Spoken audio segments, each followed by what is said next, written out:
Tô ao vivo nos dois. Olá, pessoal, boa noite. Aguardando aqui a chegada da nossa convidada especial de hoje, Lucimara Maia.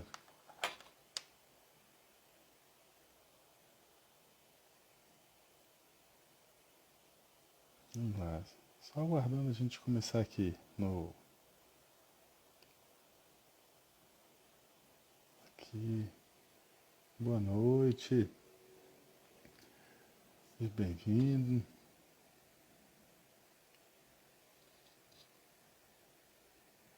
Lucimara.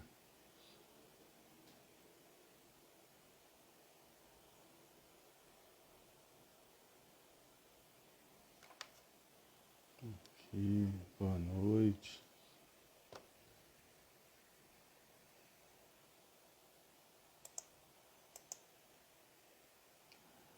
Fernando, você que...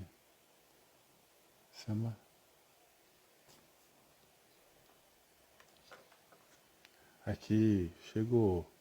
Você consegue andar aqui? Deixa eu puxar você aqui.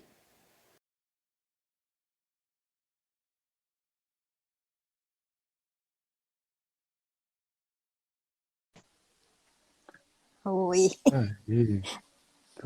Tudo bem, Lucimara? Tudo Boa noite. bem? Boa Deixa eu noite. ajeitar aqui também. Que alegria, viu, estar aqui com você. Tudo certinho? Tudo bem?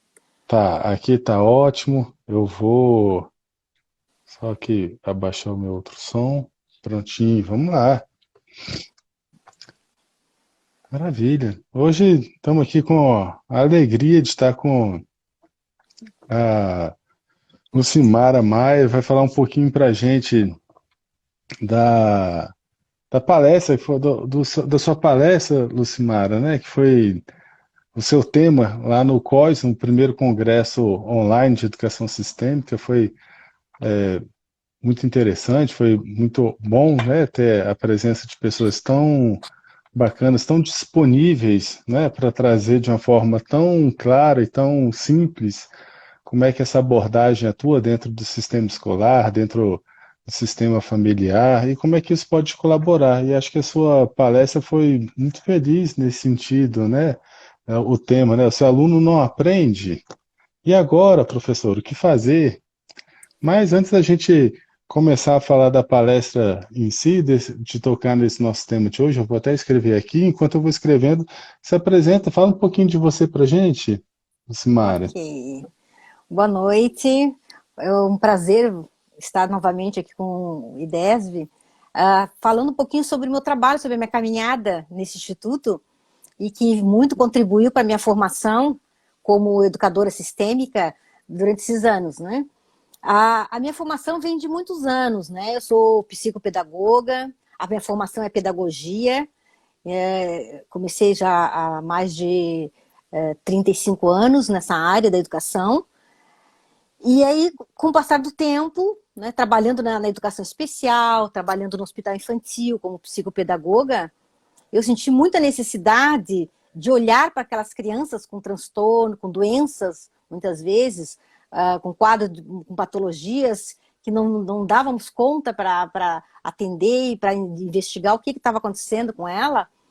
E por trabalhar no ambulatório de neurologia, onde as crianças aparecem lá com distúrbios de comportamento, com alterações comportamentais e alterações de aprendizagem, atencionais, falta de atenção, concentração, né, os famosos TDAHs da vida, né? E crianças com distúrbios de comportamento, eu comecei a me questionar muito, né? Como que aquele comportamento leva a criança a fracassar, quando, na verdade, o que tinha por trás disso, né? E eu comecei a me inquietar porque aquilo que nós trabalhávamos, que era a parte medicamentosa, a parte avaliativa, de diagnóstico, né? Diagnóstico, começou a me incomodar, me inquietar, porque a criança voltava para a escola e melhorava por um tempo e dali voltava o comportamento, né? E aí a pergunta era, e agora? Tomando medicação, sendo trabalhado, como que essa criança continua com esse mesmo comportamento, né? E aí eles voltavam para o ambulatório, a qual eu atendia, e aí eu comecei a buscar, a questionar muito, né, a minha formação, a maneira como eu estava atuando. E aí eu conheci naquela época as constelações familiares, né? Foi o primeiro movimento que eu fiz, né? E fez muito sentido na minha vida, né? Fez muito sentido tudo aquilo que eu vivenciei com Bert Hellinger, com a Marianne Frank, fiz alguns cursos de formação com a Marianne Frank. E aí eu, nossa, mesmo assim com aquilo, com todo aquele trabalho, né? Eu ainda sentia que precisava focar mais na educação, na sala de aula, com o professor, porque eu sou também a professora da universidade. Então, como que eu vou passar para os meus alunos, que eu questionava muito a formação da psicopedagogia, dos pedagogos, e como que eu vou passar para eles algo muito pontual, assim, de, ó, bom, a criança está com dificuldade, o que eu devo fazer com ele? Porque diagnóstico todo mundo faz, né? Julgamento, Aham. isso aí todo mundo está fazendo, né? E não, eu não queria mais isso. Eu queria que o professor soubesse o que fazer. A criança mordeu, a criança bateu, a criança não quer copiar, rasgou o caderno, a criança está com raiva, a criança não quer mais ir para a escola. Tá, o que eu posso fazer como professora? E foi aí que eu descobri, né, através de uma colega minha me falando da educação sistêmica. Ah, existe a educação sistêmica, existe um trabalho maravilhoso e tem um instituto que está fazendo curso de formação, que é o DESV. Aí eu entrei no site rapidamente e me encantei com aquilo. Nossa, era tudo que eu queria, né? Era tudo que eu precisava, né? Para melhorar a minha parte pedagógica, a minha prática na sala de aula, né? E aí eu não teve dúvida, me inscrevi e me fui para São Paulo, né? Porque eu sou de Florianópolis, né? E aí uma amiga minha me acompanhou, vamos juntas, e foi um trabalho maravilhoso. Nossa, voltei de lá, fascinada com aquele mundo, né? E era justamente isso que eu queria, né? E aí, em seguida, eu comecei a trabalhar com as minhas crianças, né? E criar projetos, e fui para dentro de uma escola pública de Florianópolis, coloquei, né? A ideia, né? Uma escola pública, a escola aceitou, e fizemos um trabalho de 2 anos nessa escola, que foi muito legal, e estamos aí, né? Eu continuo trabalhando na área, com escolas, com orientação, com formação de professores, dentro da educação sistêmica. Então agora eu não consigo mais falar como psicopedagoga com outro olhar que não seja educação sistêmica, que não seja o olhar do Bert Hellinger, da Marianne Frank e de outros autores que vêm contribuindo com a minha formação. Né? É engraçado você estar falando isso, Lucimara, porque de forma nós somos tomados, né, por essa abordagem, por essa filosofia, como queiram chamar, né, e isso provoca uma mudança interna muito profunda, né, até porque o primeiro ponto dentro dessa abordagem é que a transformação só é possível dentro de nós mesmos, né, ou seja, quando eu espero que o outro faça de uma maneira diferente, a gente parte do princípio que nós precisamos ter esse primeiro movimento, ou seja, nós começamos a fazer diferente e parece que como um efeito de mágica, né? A gente não consegue compreender como o outro também começa a agir de uma forma completamente diferente, porque a gente esquece que nessa questão relacional, principalmente entre professores e alunos, sabe, a forma como a nossa postura enquanto um educador, a forma como a gente atua, ela é, ela é determinante no comportamento do aluno, né? De tal forma que a gente observa, por exemplo, nas escolas, você falou aí de diagnóstico e de outras questões que a gente vai tocar aqui, mas é impressionante que a gente às vezes senta, né, entre os professores numa sala de professores, ou que seja no momento de conselho de classe, e aí a gente vai tocar sobre um aluno e às vezes a gente escuta o quanto que é divergente as opiniões que os professores têm sobre o mesmo aluno, né? Porque na verdade cada um desenvolve um relacionamento completamente diferente do outro com aquele aluno, e isso tem um impacto significativo nas relações. E aí, quando você ainda fala sobre talvez a gente está vivendo aí uma cultura de diagnósticos, né? Parece que não sei quem é mais dependente desse diagnóstico, como que isso interfere também no nosso relacionamento com o aluno. Parece que a gente é, coloca muitas vezes o diagnóstico na frente do aluno, quando na verdade nós deveríamos fazer o contrário, né? Primeiro vem o aluno e depois vem o diagnóstico.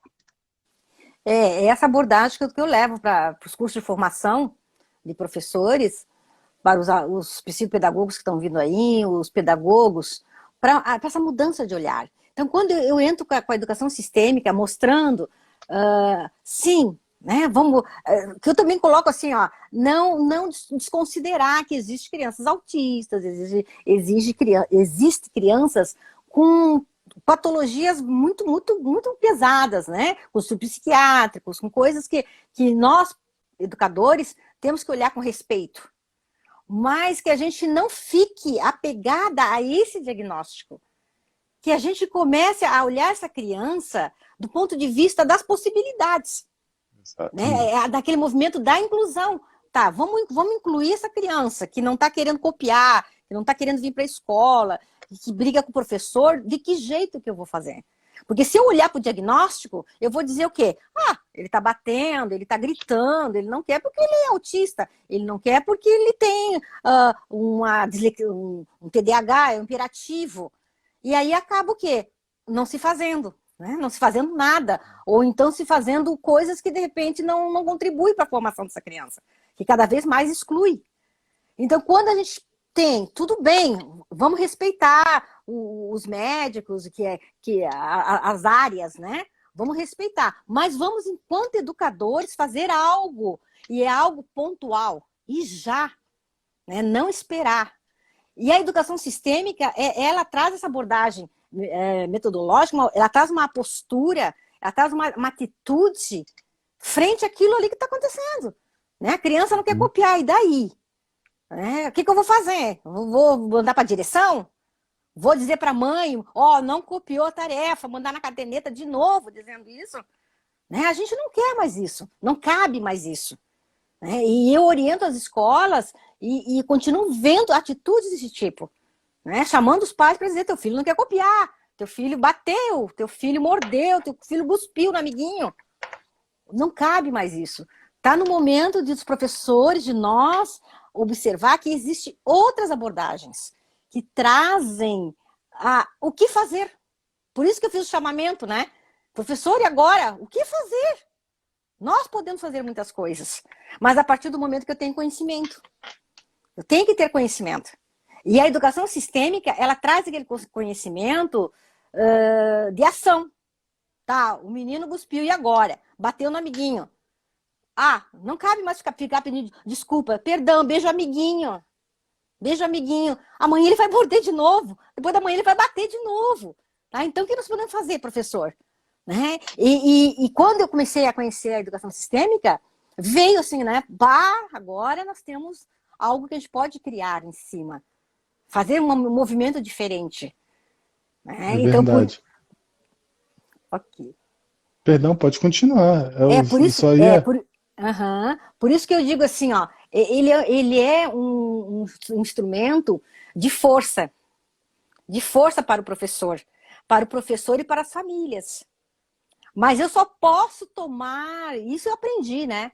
Eu só posso tomar esses conceitos da educação sistêmica se eu olhar para mim. É o que tu falou, né? Me trabalhar. E olha, gente, eu tô levando ainda, né? Anos para me trabalhar em algumas questões. Né? Por exemplo, assim, ó, a concepção que eu tenho em relação aos pais. Quem são os pais dos meus alunos? Qual o conceito que eu tenho do pai desses alunos? Como eu olho para esses pais? Então, é claro, eu só vou olhar com respeito, sem julgamento, de uma forma harmônica para esses pais, se eu olhar para os meus pais também do mesmo jeito. Né? Então, eu fui aprendendo com a educação sistêmica, olhando para minha família, olhando para minhas dores enquanto pessoa, enquanto professora, para minhas dificuldades, para as coisas que eu não conseguia fazer, que eu fazia de qualquer jeito. Então, olha, saí muitas vezes dos cursos chorando, digo, oh, meu Deus, né? Mas foi um aprendizado legal. Foi um aprendizado legal, que hoje, olhar para uma criança que não está querendo ir para a escola, que só está sofrendo bullying, está muito mais fácil de conseguir trabalhar com ela, traçar um plano de trabalho voltado para a educação sistêmica. Porque é isso que eu passo para os professores. Com a educação sistêmica, vocês conseguem lançar mão de um trabalho efetivo. Para cada um que tem cada história, é um tipo de trabalho, é um tipo de olhar, é um tipo de postura, é uma maneira de agir, é um enfoque diferente com a família. Tá? Então, não é uma cartilha pronta, que ali tá ali, ó, item 1 faz tal coisa, item 2 faz tal. Não existe, né? Mas dá pra gente fazer um monte de coisa legal, né? Sim, você tocou em vários pontos interessantes. Primeiro, é que quando a gente fala dessa abordagem, é que a gente não trata sobre o que fazer, né? Nós acreditamos que, enquanto profissionais, cada um de nós precisamos buscar, você frisou isso, é importante a gente buscar o conhecimento, sabe? Então, se eu vou trabalhar com um aluno que tem um diagnóstico, sei lá, de autismo, né? Um espectro autista, então, eu preciso saber sobre essa patologia, sobre essa deficiência, porque o que fazer, ele é intrínseco à nossa profissão, né, enquanto professores. Agora, o que nós podemos perceber ao longo desse tempo que a gente trabalha, acho que você traz muito isso na sua fala, é o como fazer, né? Como que a gente consegue, então, olhar para uma criança, como você falou agora, que não quer ir para a escola, né? Porque a gente tende a ficar numa percepção muito superficial, quando a gente vai tratar de algumas questões que acontecem relacionadas à disciplina, ou algumas questões comportamentais. E essa abordagem ela nos dá uma possibilidade de perceber de uma forma mais ampla, né? Então, o primeiro ponto é que quando a gente deixa de julgar, né, as crianças, as famílias, os nossos colegas, você fala tanto também da importância da gente olhar, né, a gente pensar no ambiente escolar como um todo, né, com todos os seus atores ali envolvidos. Então, quando a gente consegue sair de uma esfera de julgamento entre certo e errado, né? Não que isso seja bom ou ruim, apenas isso limita a nossa percepção. Porque se eu olho aqui para a Lucimara e penso assim, aí esse óculos da Lucimara, acho que não combinou com o rosto dela, não, sabe? Eu fico nesse julgamento de certo e errado. E sabe, quase ninguém faz isso, né? Andando pela rua e olhando para as pessoas e julgando em certo e errado. Quase nunca a gente faz isso, né? Então, isso é uma forma de enxergar a realidade muito limitada. E aí, quando a gente consegue dar um passinho, sair dessa esfera, né, de julgamento de certo e errado, a gente consegue perceber, sabe, que cada um de nós fazemos parte de um sistema extremamente complexo, né, com diversas dinâmicas que muitas vezes nós não temos nem o conhecimento, a gente consegue perceber, então, sabe, será que lá na família da Lucimara, todo mundo gosta de óculos meio redondinho, vai ver que isso, sabe, é uma coisa que vem da família, e essa talvez seja o costume, seja a forma como ela aprendeu que as coisas funcionam. Entendi, sabe? Então, a partir desse ponto, talvez eu consiga ter um olhar, né, mais respeitoso e compreender, sabe? A Lucimara é fruto, sabe? Ela vem de uma família, ela vem de um contexto. E quando ela chega aqui na minha sala de aula, quando ela chega aqui na minha frente, ela não chegou aqui do nada sozinha, sabe? De repente ela começou a dar birra, né? A criança, sabe? Isso vem de uma história. E quando eu olho para isso, então eu consigo ter uma percepção muito mais ampla, né? Ou seja, eu trago o contexto dessa criança para dentro da escola, e aí é claro, eu também levo o meu contexto, né? Cada criança traz seu contexto, cada colega nosso de trabalho traz o seu próprio contexto, e aí a gente vai ter que lidar dentro de um ambiente que tem uma quantidade enorme, sabe, de sistemas muito complexos. Mas a gente pode ter um olhar mais respeitoso, acho que você traz isso, né? Falando a importância da gente se perceber se perceber como ser relacional e o quanto que isso é importante. Nós olharmos também para os nossos colegas, para os nossos alunos e perceber que eles também são seres únicos, né? De certa forma, o outro é um estranho para mim, assim como eu também sou um estranho para o outro. Então, esses relacionamentos eles vão sendo construídos passo a passo, dia a dia. E quando a gente consegue perceber isso, fica mais fácil de olhar para o aluno e saber, às vezes, sabe, alguma coisa não estava bem nesse dia e ele não estava disponível para aprender. Mas ele, olha que bom, que ele ainda está ali, ele ainda veio para a escola, não é? Uhum. E, e a única forma do que a gente consegue atuar com os alunos é quando eles estão aqui com a gente, né, na nossa presença, quando a gente está conectado com eles. Mas eu vou deixar você falar um pouco também. Só, e aí, o aluno quer aprender, e agora, professor? Como é que faz? Então, ah, a Alicia Fernandes, ela é uma psicopedagoga argentina e ela esteve no Brasil, trouxe a psicopedagogia para o Brasil. E é bem interessante porque ela vem também apontando esse olhar que a Marianne Frank traz, que o Bert Hellinger traz, da importância de olhar para a dor, olhar para o movimento que a criança está fazendo, que do movimento, muitas vezes, conectado com o seu sistema familiar. Né? Então, ela fala que é importante nós olharmos para o diagnóstico, para os sintomas. E quando ela fala diagnóstico, ela fala em sintomas. Olhar para os sintomas que a criança está trazendo. Ela não quer aprender, ela não quer copiar, ela tem dificuldade de escrita, ela tem dificuldade de relacionamento com os colegas, né? Então, isso aí é um sintoma. Aí, o que a gente coloca, né? O que a escola, às vezes, nos traz? Ah, ele tem dificuldade de estabelecer vínculos com os amigos. Mas que tipo de vínculo, professor? O que você estabelece por vínculos? Como que é esse movimento que ele faz? E o que ele faz? Em que momento que ele faz? Né? Ele não quer copiar, ele não tem caderno, ele rasga o caderno, ele rasga as tarefas, né? E esse sintoma que muitas vezes diz assim, ó, ele é uma criança hiperativa, ele é uma criança desatenta, ele é uma criança que tem uma, chega para mim, né, tem descalculia, que tá a paciente de criança com descalculia, né, já vem até com o diagnóstico já meio pronto, né, para me investigar se tem uma descalculia. Né? E aí a Alicia Fernandes coloca, quando a gente tem esse sintoma, é importante a gente olhar para o que está trazendo para a escola essa criança. E aí vem autores, né, sistêmicos que falam assim, né? O que a criança traz na sua mochila? Que história que ela está trazendo para dentro da sala de aula? Ela está trazendo a história de um pai, a história de uma mãe, ela está trazendo muitas vezes os traumas que ela vivenciou, as histórias que ela ouviu. E isso a gente acaba esquecendo. Porque a gente quer no final do semestre, no final do ano, que a criança tenha aprendido que 2 mais 2 são 4.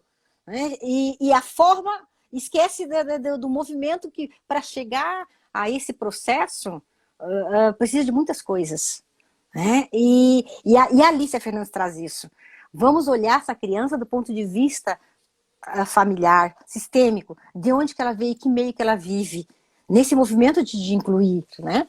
E logo em seguida, né, vem o Bert Hellinger e a Marianne Frank colocando, né, que existe um movimento de pertencimento, do equilíbrio e um movimento de dar e tomar, né, da criança, o lugar, né, que lugar que essa criança ocupa. Né? E aí, quando a gente olha para isso, eu sempre lanço as perguntas, né? Quando a criança não quer participar de uma atividade, quando ela está agressiva, quando ela bate nos colegas, quando ela não quer copiar, existem frases que a gente coloca no campo. Né? E uma das frases que eu gosto muito, que dá dentro do movimento de inclusão, é quem foi excluído nesse movimento? Quando a criança está muito agressiva, não quer participar. Né? Quem está sendo injustiçado nesse contexto dessa criança? Né? Quem não teve um bom lugar? Então, quando nós, professores, dentro desse olhar sistêmico, que nós aprendemos e a gente começa a lançar perguntas, em vez de julgar, entrar no julgamento. Nossa, será que essa mãe não viu que esse menino está assim? Será que aconteceu alguma coisa na família dele? Não nesse movimento de julgamento, mas nesse movimento de amoroso, amoroso mesmo, de olhar para a dor dessa criança, de acalentar essa criança. Né? E quando a gente consegue fazer esse movimento, é como você falou logo no início, né? É uma coisa mágica, porque a gente às vezes até surpreende com o movimento que a gente faz. Né? A gente faz um movimento de acalentar essa criança, de olhar respeitosamente para a dor dessa criança, e consequentemente a gente tem uma resposta de aconchego, uma resposta bem firme, bem segura da criança, né? Acontece duas coisas aí, né, Lucimar? Primeira coisa, quando a gente tem uma postura dessa, como você está falando, quando a gente olha os alunos, né, que trazem, como você falou, né, ele vem com a mochilinha dele, né, e essa mochilinha, ela é a história que ela carrega, né, e para onde ele vai, essa história vai junto com ele, né, assim como nós. A gente fala dos alunos, né, das crianças, mas são todas as crianças como minha amiga Roseli gosta de falar, de 0 a 100 anos. Mas quando a gente age dessa maneira, quando a gente consegue ter uma postura dessa, o que eu consigo perceber é que, primeiro ponto, nós ficamos livres, né? Quantas vezes nós, enquanto profissionais, que pode ser que atue na área da educação como um todo, e aí podem ser os professores, os supervisores, os coordenadores, diretor de escola, os psicopedagogos, pedagogos, psicólogos, né, todos esses profissionais que atuam na área da educação. Então, o primeiro ponto que eu consigo perceber, a gente tem uma postura que a gente fica livre, né? Porque quantas vezes a gente se vê agarrado numa história? E o que eu acho que é o principal, a gente deixa as crianças livres também, né? Porque é muito importante. Quando a gente se pega e começa a julgar a história dessa criança, a desmerecer essa história, né? Muitas vezes com um olhar de pena, é, achando que essa criança não dá conta, a gente tira a dignidade dessas crianças, né? A gente tira a força delas, quando na verdade a força dela está justamente da onde ela vem, da raiz que ela vem, né? A seiva da vida flui para cada um de nós através das nossas raízes, das nossas origens. E quando a gente olha para essa criança e desconsidera essa história dela, né? Acha que é, pobre coitada, também com um pai desse, uma mãe dessa, tem a sorte de ainda estar vivo, né? Ou seja, a gente desmerece a vida dela. E nesse sentido a gente perde também. E ela também sente de uma forma muito profunda esse olhar judicioso que os professores jogam para cima delas. E isso causa um rompimento nesse relacionamento. Né? Então, de tal forma que a criança não se sente mais atraída, né? Porque no final das contas as crianças todas têm uma profunda admiração pelos seus professores. Né? Eu vejo quanto Uhum. mais novinho, mais fácil da gente perceber a alegria que as crianças chegam na escola, né, de olhar com o professor, de saber que vai estar ali e tem alguém esperando por ele, que vai ensinar algo. Uhum. Então, o que a gente pode fazer é isso, né, justamente criar um mecanismo que a gente consiga sempre estar mais conectados com as crianças do que desconectados. E a gente faz isso muitas vezes sem perceber, simplesmente olhando para essas crianças e tirando a força delas. Então, É, é isso que tu está falando, realmente é algo a ser pensado muito, né? Porque o Bert Hellinger vem coloca, né, sobre a pena, né? Quando a gente tem pena de alguém, a gente está tirando realmente a força, né? E as crianças na escola, elas ficam muito bravas, elas ficam bravas quando o professor entra nesse movimento de julgar os pais, né? Tudo inconsciente, né? Achar que os pais não são bons pais. E aí entra naquele uhum, movimento de arrogância, né? Inconscientemente, eu cuido de você, eu sou, vamos para o lugar dos pais, né? e em troca disso, qual é a consequência disso? As crianças acabam ficando, o professor não consegue fazer o papel dele. Né? Tem aquela frase que eu gosto muito, eu só sou professor, eu só sou o seu professor, Uhum. que é o movimento de lugar. Se eu estou no meu lugar como professora e olho para essa criança no processo de ensino-aprendizagem, eu estou aqui para ensiná-lo, eu estou aqui para fazer esse movimento junto com essa criança de crescimento, de aprendizagem, eu vou estar no meu lugar, eu vou olhar para esses pais com respeito, eu vou olhar para essa história, né, e vou ser contribuição e não arrogante, né? Não entrar no lugar de arrogância. E eu tenho me lembro de uma história, quando você estava contando isso, de uma professora que eu estava dando um curso de capacitação e falando sobre isso, né? Que os professores têm que olhar para o seu lugar, né? Como professores, né? E uma professora me levantou a mão e falou o seguinte: olha, Lucimara, professora Lucimara, eu trabalho com crianças vindo de periferia, de situações familiares muito precárias, e eu não concordo com a senhora, né? As crianças estão em risco.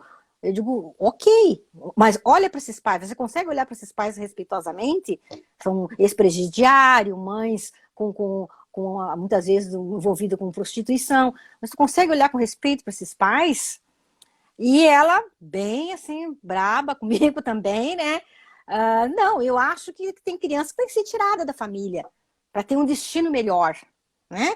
Eu digo, ó, aí eu comecei a ponderar com ela o que Bert coloca sobre a pena, né? E a Alicia Fernandes também coloca, né, sobre a pena, que a pena coloca a criança num lugar de desprestígio, né? E os pais acabam se voltando contra, né, inconscientemente com esse professor.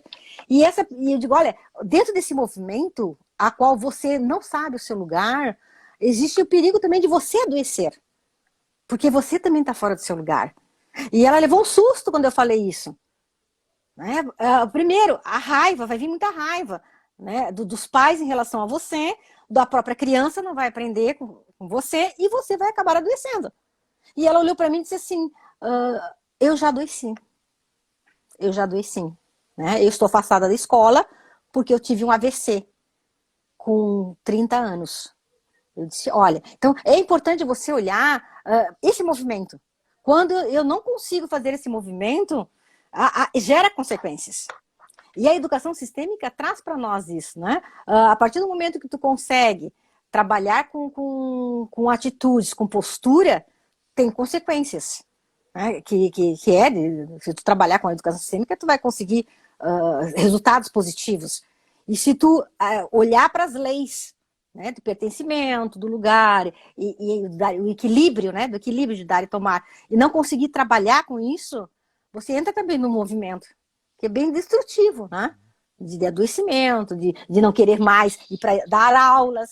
Quantos professores não querem mais dar aula? Estão Fracasso e esgotados. doença é a coisa mais comum quando a gente faz alguma coisa que envolve a questão da ordem, né, da hierarquia. Isso é muito comum da gente perceber.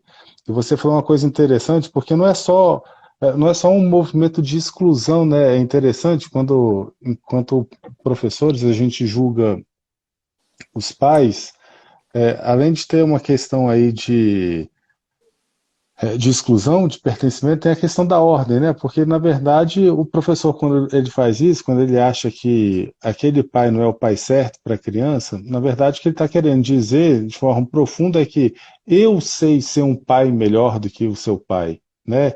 E aí, então, o professor quer se colocar no lugar do pai ou da mãe do aluno, e acontece um movimento muito interessante, né? Porque, digamos que eu sou o professor da turma, né? E então eu acho que o pai do meu aluno, o meu aluno tem um pai que não é bom para ele, né? E que isso quer dizer que eu seria um pai melhor para esse aluno. Então eu saio do meu lugar de professor e viro o pai desse aluno.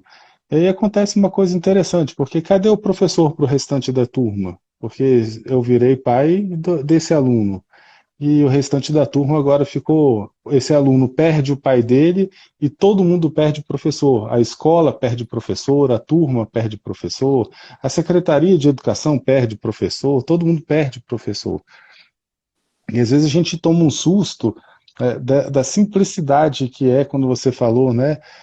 Eu ser apenas o professor, né? As pessoas têm, mas como que eu sou apenas o professor? Tem coisa mais grandiosa do que a gente saber da Grandiosa. importância, da relevância que é para o professor, para o desenvolvimento do país. A gente está vendo aqui agora, nessa pandemia, muito simples.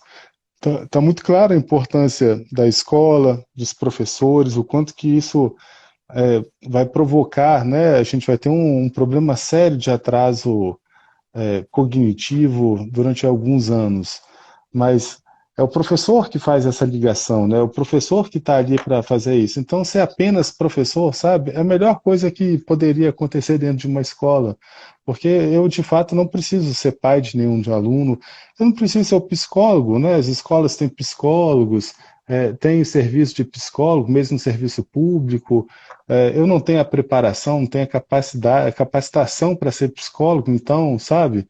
Provavelmente eu vou fazer um bocado de cagada se eu quiser me meter num lugar que não é meu, e como É, você falou, ficar doente, né? É isso que sobra pra gente quando a gente se coloca fora desse lugar. É uma sobrecarga enorme, porque eu acho que eu tenho que carregar o mundo nas costas, então eu carrego os alunos, eu carrego a família desses alunos, e muitas vezes o que acontece eu esqueço, inclusive, da minha própria família, né? E aí a gente vai olhar o fracasso nos relacionamentos amorosos, nos relacionamentos familiares, em detrimento, né, de uma tentativa de ser uma pessoa que não dá para você ser, porque cada um tem seu pai e sua mãe.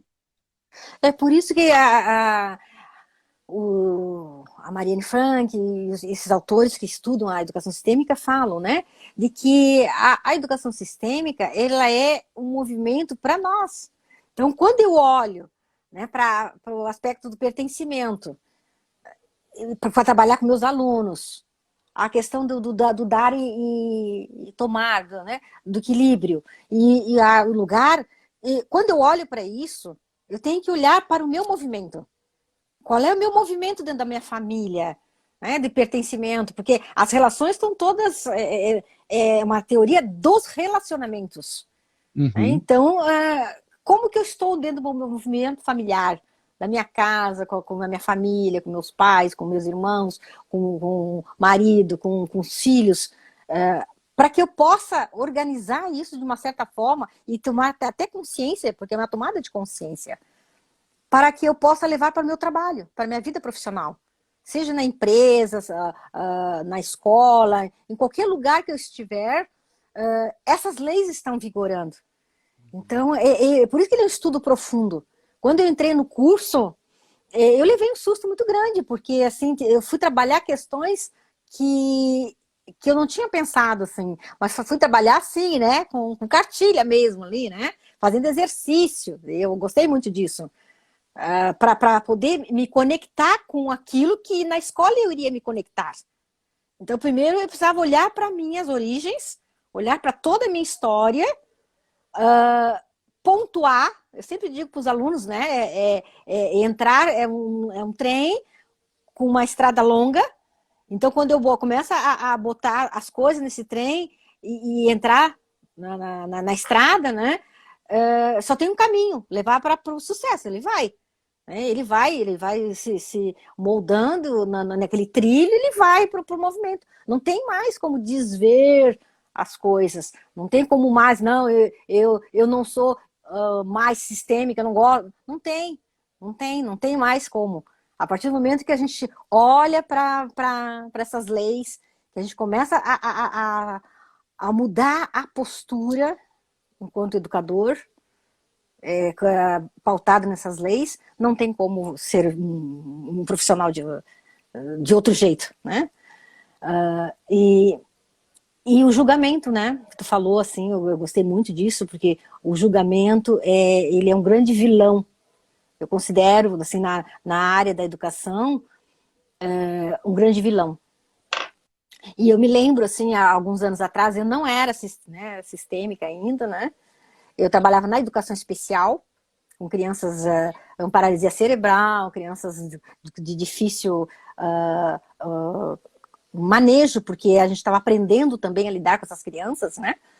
E eu me lembro, assim, de uma história que, quando eu estudei lá na educação sistêmica, me veio aquela criança, o julgamento, né? E nós como professoras, iniciando, né, a carreira, né, tava ali com aquelas crianças, né, tudo paralisado cerebral, né? E tinha uma criança que vinha para a escola, chegava na escola, muito sujo, assim, né? Ele estava com xixi, né? E não estava muito limpo, às vezes ele estava com as necessidades fisiológicas, né? Todo sujo. E nós começamos a questionar esses pais. Nossa, como é que esse menino chega todo dia, quase toda semana, na escola sujo? Será que essa família não cuida direito? Somos um julgamento, né? Não cuidam, né? Porque é deficiente, então não cuidam. O julgamento já com os pais. Aí nós chamamos uma assistente social. Olha, tem uma criança lá que não tá vindo legal. Acho que os pais não estão cuidando bem. Vamos lá na casa deles, né? Ver o que está acontecendo. E a assistente social tinha um trabalho legal, convidou os professores para ir junto. E eu era professora dessa turma. Fui junto. Chegando lá nessa casa, que era uma casa assim no sítio, num lugar assim muito isolado. Né? Nós fomos de a van, né? Da escola, né? A escola especial tinha uma van que pegava as crianças, levava para a escola, aquelas coisas assim, né? E nós fomos com essa van lá na casa da criança. E chegando lá, para nossa surpresa, tinha que andar a pé, um caminho a pé também, né? Porque não passava carro, não tinha como chegar carro lá. E aí, no caminho, já comecei a questionar como é que essa mãe consegue trazer essa criança grande, que era um jovem grande, adulto, né? Na mão, né? No colo, com a cadeira de rodas, como que ela dá conta disso? Todo dia. Já comecei a pensar sobre isso. E chegando lá, a casa era extremamente limpa, organizada. Era uma pobreza, mas tudo no seu lugar, tudo muito, muito limpinho. E aí nós se assustamos, porque a gente imaginou que ia chegar lá, né? Nossa, nós fizemos aquela coisa na cabeça, né? Do julgamento, né? E estava tudo muito limpo, tudo muito organizado. E aí veio a pergunta, né? Então por que esse menino chega na escola desse jeito?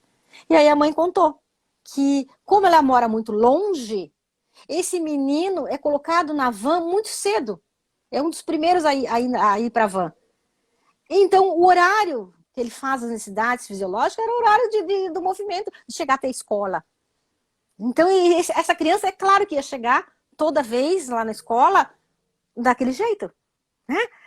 E quando eu escutei isso lá no curso, eu digo, nossa, claro, a nossa postura frente à mãe mudou e frente às crianças, porque daí nós tentamos organizar de outro jeito, que a criança chegasse, né, talvez uma das primeiras, a gente organizou de outro jeito, outro carro pegar a criança. Naquela época se deu um jeito para amenizar um pouco a dor dessa criança também, de ficar muito tempo na van, né?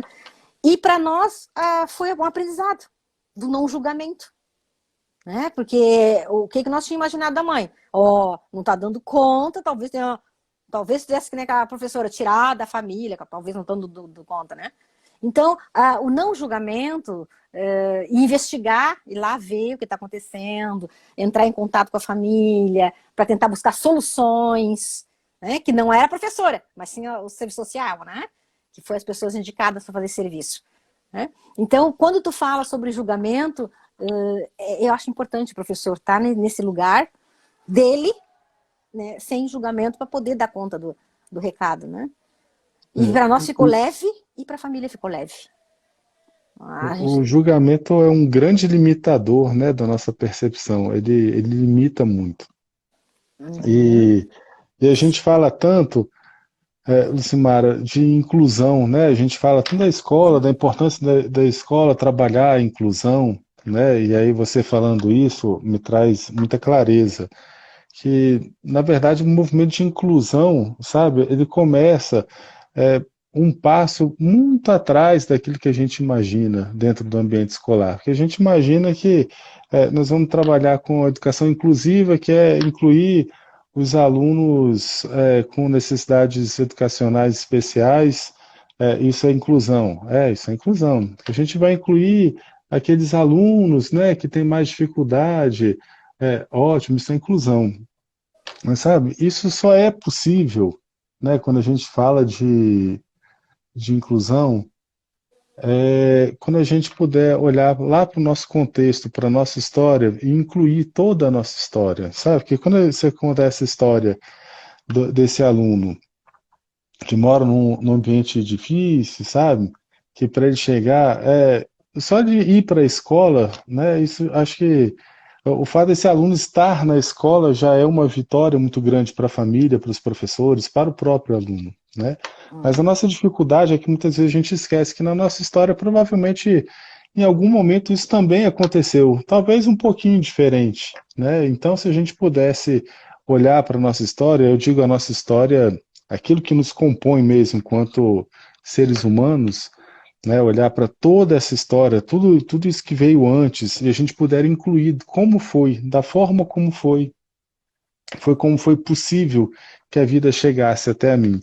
Mas lá na frente, alguém fez uma pergunta dos alunos de Parques, né, com a deficiência auditiva central, né, e todas as outras deficiências, qualquer elas que sejam, já que a gente tocou tanto nesse assunto aqui, é, foi a forma como a vida foi possível chegar para essa pessoa. É assim que chegou essa vida. Então a gente olha para essa história, a gente olha para esse contexto e inclui ele, né? Afinal de contas, aquilo que é mais importante para cada um de nós é estarmos vivos, né? Se não fosse isso, sabe, nada adiantaria. Então, acho que esse é o primeiro movimento, a gente olhar para a nossa história, então para os professores, né, para os profissionais, alguém comentou aqui também algo sobre isso, sobre o professor. O professor precisa urgente perceber que o que o aluno gosta mais de fazer, né? O aluno, sabe, todos os alunos gostam de aprender, os alunos são sedentos por aprendizagem, por se relacionar, né? A gente acha que aprender é só o conteúdo que está no livro, mas que a gente pode perceber nessa pandemia é que talvez o conteúdo seja um dos aspectos é, que tem a sua importância, mas que talvez ele não seja o mais importante para nós enquanto seres relacionais, né? Talvez a gente trabalhar na escola habilidades emocionais, habilidades que favoreçam os nossos relacionamentos, que a gente percebe é isso. Então, sabe, olhar para essa nossa história, incluir, sabe, tudo do jeitinho que foi. Isso nos dá uma facilidade para trabalhar. E aí, como a gente falou já desde o início, Lucimara, primeiro a gente olha para a gente, né? Primeiro a gente olha para a nossa história, para o nosso contexto, e aí daí em diante eu posso olhar para frente, né? Então eu posso olhar para trás, é como se fosse um movimento, né? Eu olho para trás, agora eu olho para mim mesmo e talvez agora eu esteja pronto para olhar para o outro. E assim a gente consegue seguir de uma forma muito leve, muito mais efetiva, né? A gente vai perceber que o professor ele consegue tocar no aluno e fazer o trabalho dele sem grandes esforços, porque, sabe, aquele que está ali na nossa frente, ele percebe que ele é respeitado e que os alunos querem isso, serem respeitados como são. Entrando em contato com isso que tu falou da pandemia, é muito interessante, né, esse movimento. Eu atendi alguns professores, não é, de uma escola que me procuraram, que as crianças estavam com muita dificuldade de se adequar à tecnologia, né, a sentar no computador, estudar e fazer as tarefas, né, e estava gritante, assim, a negação do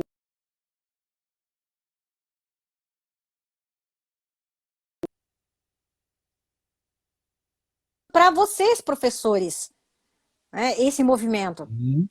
Né? O que vocês pensam sobre isso? E aí vários professores, né, levantaram, né, se manifestaram que estavam com muita dificuldade.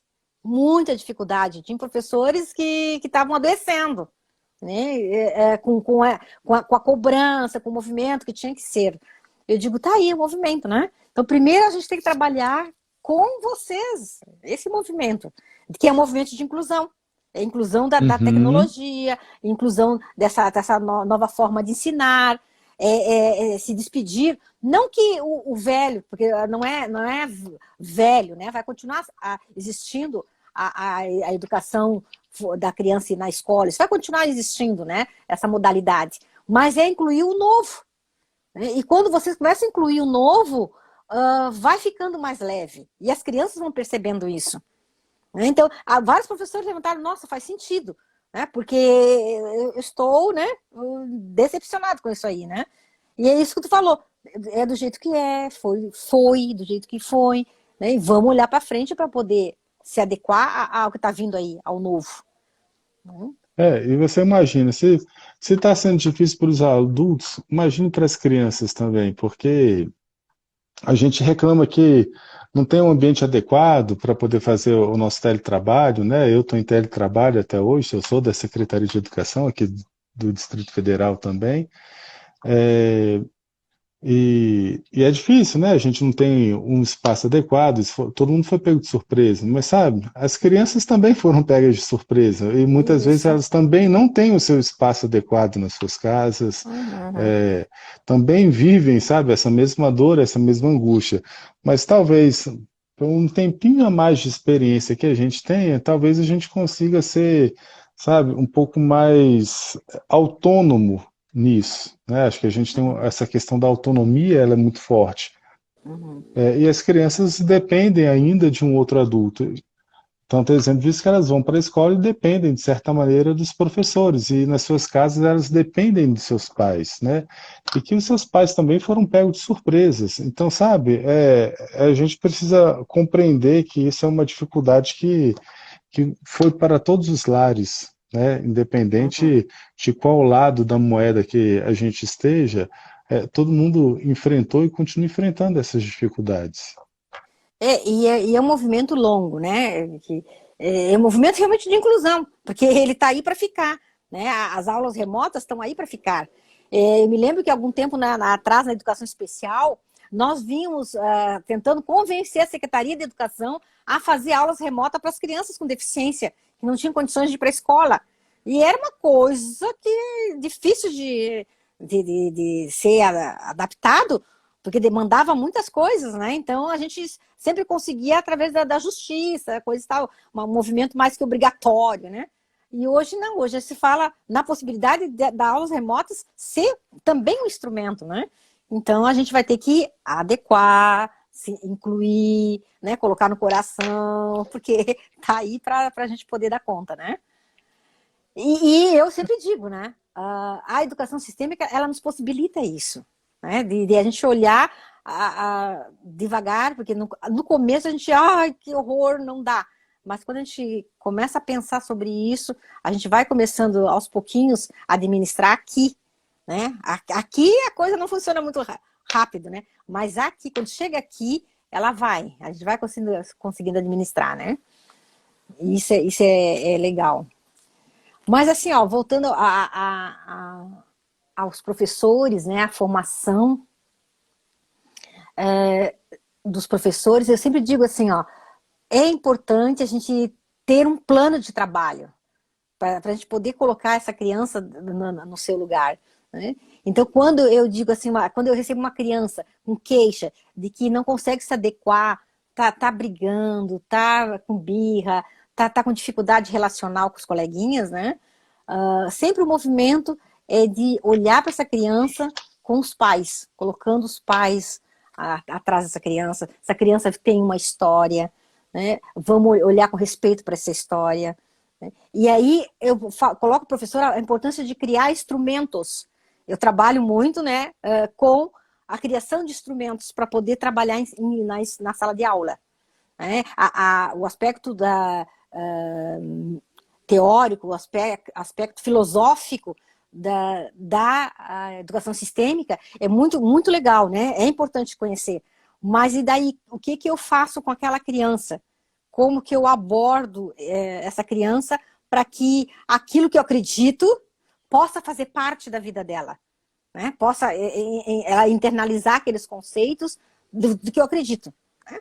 Então, eu sempre digo para os professores, se você acredita nisso, na força do pai, na força da mãe dessa criança, né, meio caminho andado, para que você possa chegar no coraçãozinho dessa criança e com o trabalho desenvolver algo que possa colher frutos. Né? Então eu criei até, vamos ver se dá tempo para passar algumas estratégias de trabalho que eu lanço mão para os professores, desafios para os professores começar a pensar, fazer com essas crianças e esperar o resultado, porque o resultado realmente, pá, ele vem, confia porque vem mesmo, né? E até com crianças de uma família me ligou, posso fazer um trabalho desse em casa com meu filho? Pode. Esse trabalho não é só para professores. É para qualquer pai, qualquer mãe que tem dificuldade, com a criança está muito agitada, muito agressiva, vamos fazer também. Ele funciona também com qualquer um. Tá? Então, vou ver se dá tempo de passar algumas estratégias de trabalho. A gente já tem 55 minutos, nós estamos aqui, mas vamos lá. A gente queremos te ouvir, ver quais são essas estratégias. Conta pra gente, Simara. Tá. Só antes de você começar, dizendo aqui, a Simara vai passar umas estratégias, mas deixa eu ver só o nome dela aqui. Ela falou assim, tá, mas e como que as crianças gostam de aprender? Como é que foi aqui que ela falou? Aqui a Cirlei, né? De que forma ele gosta de aprender? As crianças gostam de aprender. Eu vou fazer uma pergunta para todos vocês aqui. Como é que vocês gostam de aprender? Porque enquanto adulto a gente tem essa autonomia, né? Tem pessoas que gostam de Uhum. botar uma música no ouvido, né, e aprender e tal. Então, muitas vezes a gente desconsidera exatamente isso nas crianças, né, de perguntar como é que você acha que é a melhor forma para você fazer? Vamos experimentar?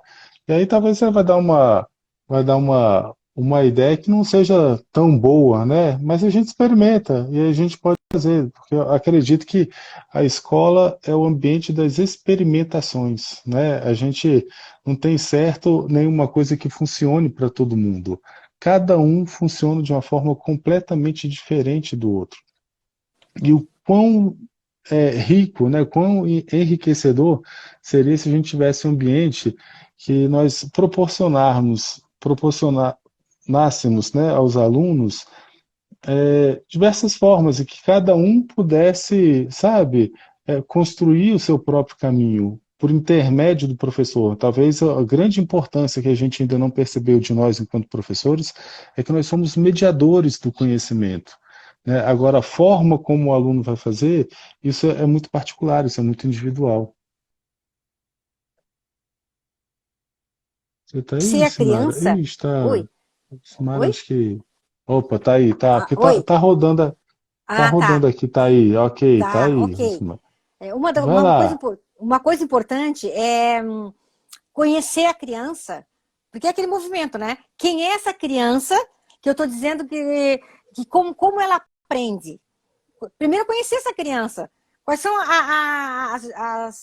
as possibilidades que ela tem, quais são as dificuldades que ela está enfrentando, para que eu possa fazer um trabalho com ela real, né? A partir daquilo que ela pode estar me sustentando. Né? Eu me lembro uma vez de uma criança que foi para mim avaliar a parte psicopedagógica dela, né? Eu trabalhava no hospital infantil e lá tinha um setor de neurologia de crianças com dificuldade de aprendizagem. E era encaminhada, as escolas encaminhavam várias crianças para lá. E aí entrou uma criança e ela olhou para mim muito assustada e falou para mim assim: a senhora fala alemão? Aí eu perguntei por quê? E eu entendo melhor alemão. Ele falava um sotaque, né? Eu entendo melhor se a senhora falar alemão. E eu, uau! Eu chamei a escola que tava lá, tinha levado a criança, né? Na escola de vocês é bilíngue, a escola de vocês trabalha com crianças de outras, né? Podia ser, né? Não, não, a nossa escola é uma escola simples, uma escola pública do interior, né? Coisa e tal. Não, não, não temos lá, a gente não fala. Isso, olha o que ele está me dizendo. Essa criança, aí fui a analisar a história, né? A criança convive com a avó que fala em alemão, é do sítio, né? Plantadores de trigo, de coisas assim, né? Agricultores. E a cultura da criança era alemã. E estava na escola comum. Né? Claro, para ele tudo era diferente, tudo era estranho. E aí estava rolado lá na lista como uma criança com dificuldade de aprendizagem. né? E isso me assustou E muito. como não seria, né? Só entende alemão, você fala em português? Vamos fazer o contrário para ver se a gente É, não fica com dificuldade. foi. Daí aí ele queria que eu falasse alemão, coisa mais querida, né? Eu disse, olha, entende? Então, os cuidados que a gente tem que ter, no sentido de ver quem é essa criança que tá com dificuldade de aprendizagem ali, né? Porque essa criança realmente tem esse professor que pode estar ali naquele movimento de observação, né, de controle, de olhar, né? E é muito rico se tu fizer isso, conseguir fazer isso, né? Porque a gente corre o risco de botar os rótulos, né, e encaminhar para um diagnóstico. E aí que não vem um diagnóstico, né? Porque daí eu que trabalhei no hospital tinha muito claro isso, assim, sabe?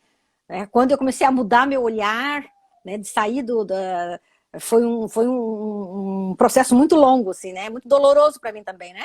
Sair do processo de diagnóstico e entrar num processo mais sistêmico, mais de observação do aluno, mais de vamos olhar o contexto que ele convive. Né? Para mim também foi um movimento de crescimento interno meu para poder fazer esse papel. E aí começar a descobrir essas crianças, né? É todo um processo. É, a Glória colocou aqui: o espaço deve ser atrativo, acolhedor e o professor saber ouvir aquela criança que chega, um olhar observador do professor. É isso mesmo. A gente precisa, sabe, se conectar com as pessoas, né? A gente esquece isso. A gente acha que, sabe, talvez se eu olhar para a criança, isso é ruim, mas é o contrário. Quando eu olho para o outro, quando eu olho para o outro com o ser humano, com as suas características, com as suas necessidades, né, essa conexão, e aí é uma coisa muito importante para os relacionamentos entre professor e aluno, a importância dessa conexão, porque a confiança e a conexão, elas caminham juntas, né? Então, de tal forma que eu só consigo confiar em quem eu estou conectado e, sabe, eu só consigo me conectar com quem eu confio.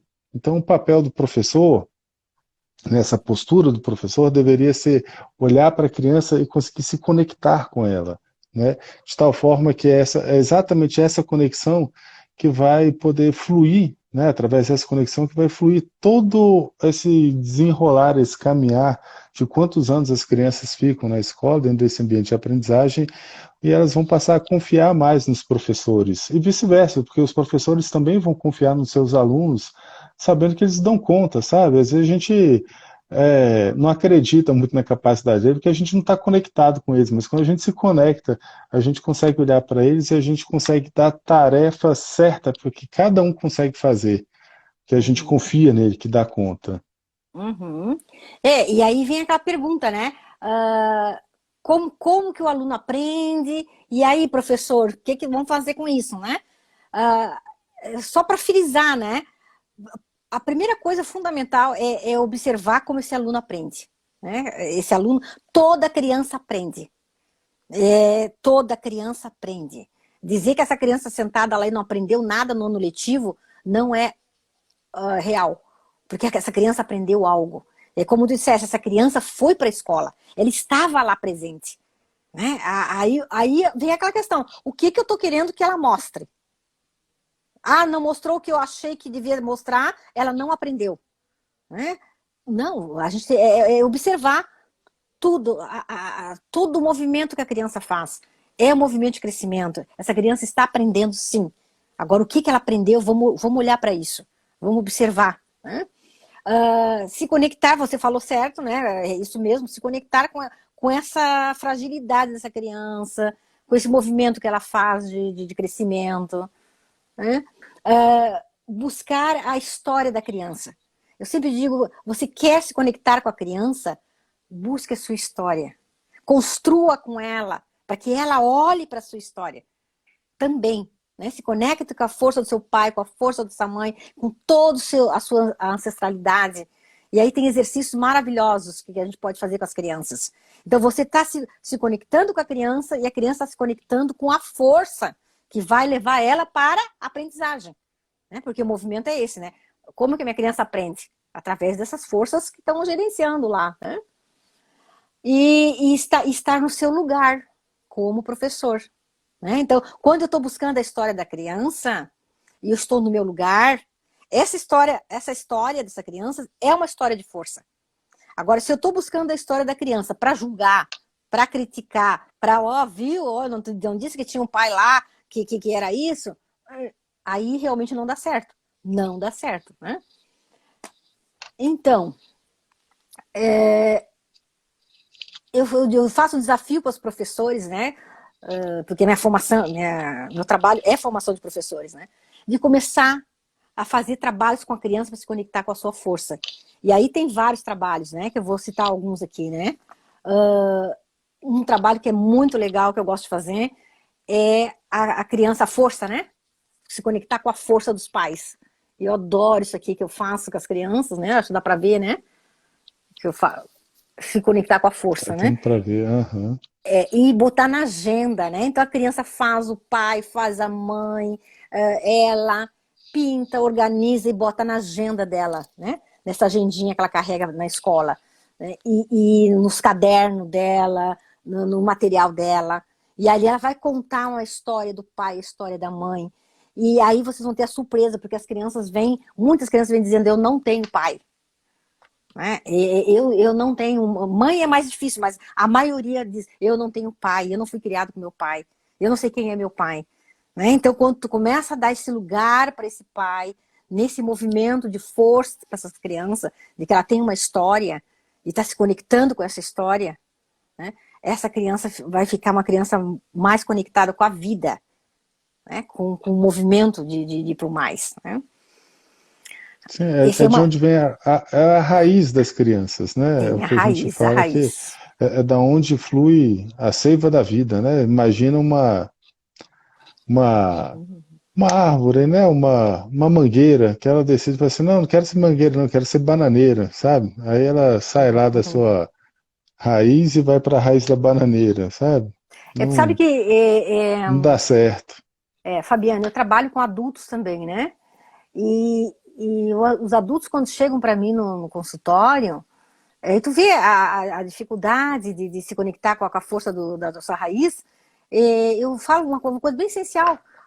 Vamos se conectar com o pai, com a mãe, claro, faço todo o trabalho com ele.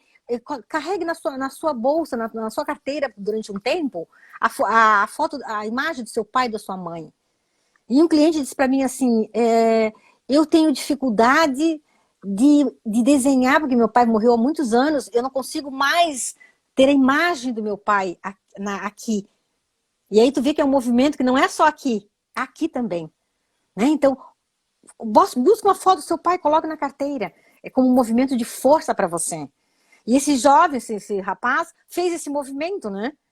E ele tá super bem. Ele disse, nossa, eu não senti mais vontade de me cortar. Porque era um movimento bem forte de mutilação, de se mutilar, né? Então, tu vê que a força da sua ancestralidade, ela faz um movimento na alma, de conexão com a vida, com a vida. Né? Então, a gente pensa que é pouca coisa, mas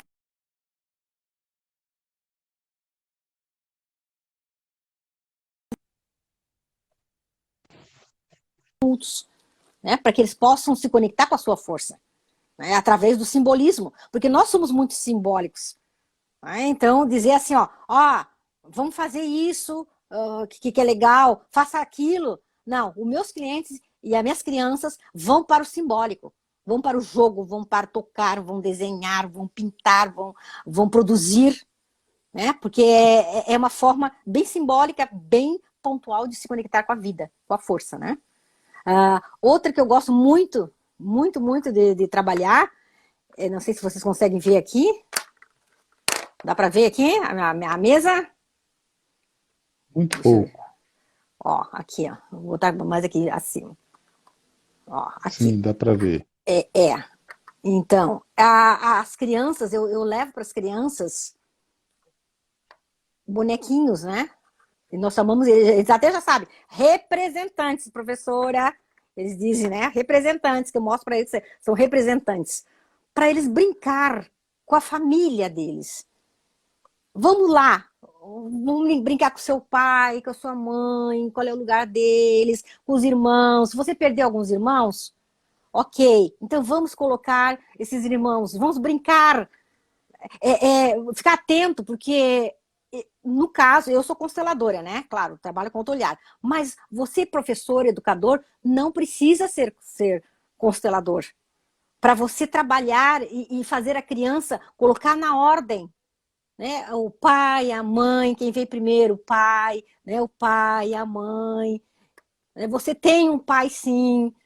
Você tem um papai, os irmãos, quantos irmãos vocês são, quem nasceu primeiro, quem morreu, né? Quem não ficou na família, foi morar com a avó, foi morar com o vô, né? Ou tá morando com o padrinho. Vamos lá, a criança vai botando cada um no seu lugar. E isso é muito legal para a criança, né? Ó, os que morreram, né? Vamos botar os que morreram na ordem.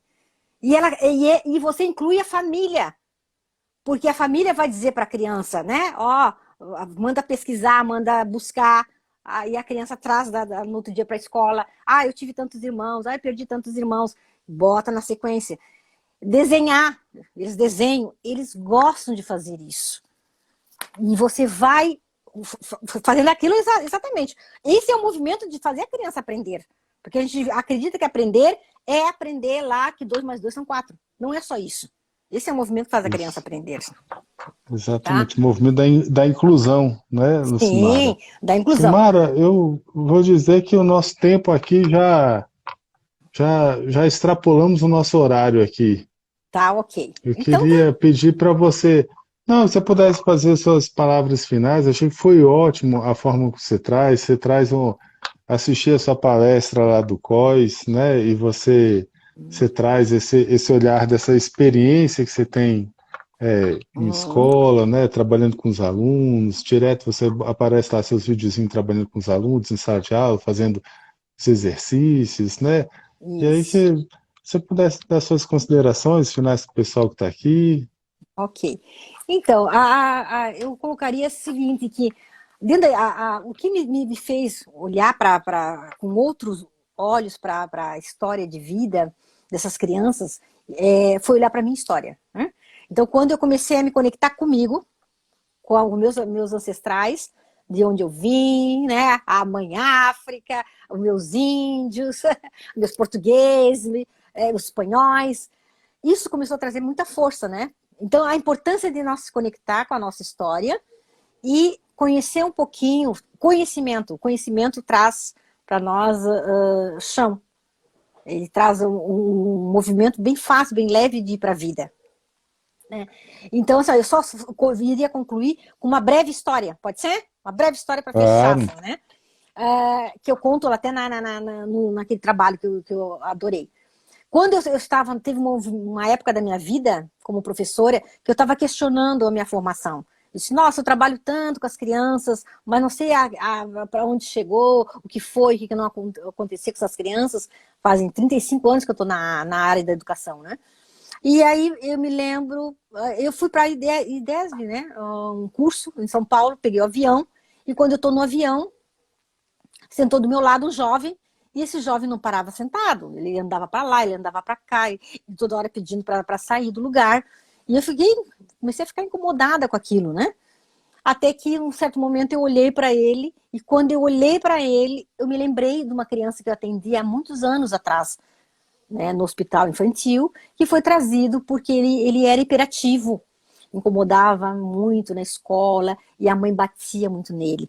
Então o conselho tutelar levou para o hospital para a gente fazer um trabalho psicopedagógico, né, tomar medicação, porque era hiperativo, aquela história toda, né?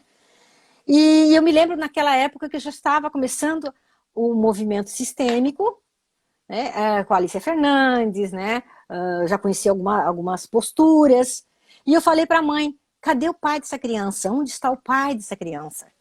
E a mãe imediatamente respondeu: ele não tem pai. Daí eu disse: como não tem pai? Ele tem um pai, ele tem uma história, né? Daí disse, não, ele me abandonou, não dá certo. E aí eu conversei com a mãe, conseguimos que a mãe fosse atrás do pai e incluísse esse pai na vida dessa criança. E esse menino foi morar com o pai de um certo tempo. E aí, quando eu estava no avião, eu olhei para esse menino no final da viagem, ele olhou para mim e me conheceu. E ele disse, doutora Lucimara, eu digo, muito bem, Ricardo, que bom. Aí conversamos um monte, se abraçamos, né? Fiquei muito emocionada. E aí eu perguntei para ele, o que tu tá fazendo, Ricardo, da vida, né? Ele já estava com 25 anos, 26 anos. Ele disse, doutora Ocimara, eu estou indo para a França, vou trabalhar na França, eu vou trabalhar numa multinacional, eu tenho duas faculdades, e foi falando a vida dele, e estava morando com o pai, né? E eu disse, nossa, tá aí a resposta do meu trabalho, da minha pergunta, né? O que acontece com essas crianças quando a gente trabalha com essas crianças, a sua essência, a sua história de vida. Ela vai tomar a vida como a vida é, né? Do jeito que ela é, com sucesso, né? Então eu fiquei bem agradecida. E ver que realmente a educação sistêmica tem resultados maravilhosos na vida das pessoas. Quem tem o pai dentro de si vai para o mundo, né? Vai para o Bert mundo. falava isso. Uhum. Isso, isso. A gente, os pais são o pai, né? É o responsável por mostrar o mundo para os filhos. Então, que bom que Isso. essa criança pôde tomar o seu pai e se aventurar por aí. Que É, ótimo, viu? Fico muito feliz, Lucimara. Foi muito agradável, o tempo passa rápido demais, né? Hoje, particularmente, passou mais rápido ainda, tá bom? Mas eu queria agradecer sua disponibilidade de obrigada. estar aqui conosco. É uma honra, um prazer, uma alegria muito grande ter aqui você com a gente mais uma vez, poder te escutar mais uma vezinha, tá bom? E eu agradeço o IDESB, porque realmente lá foi assim, o boom para minha vida profissional como professora, como educadora, né? Então, muito obrigada a todos vocês. E obrigada pelo convite. Tá bom. Um beijo, tchau para vocês. Boa noite. Boa Tchau, noite, tchau. gente. Obrigada.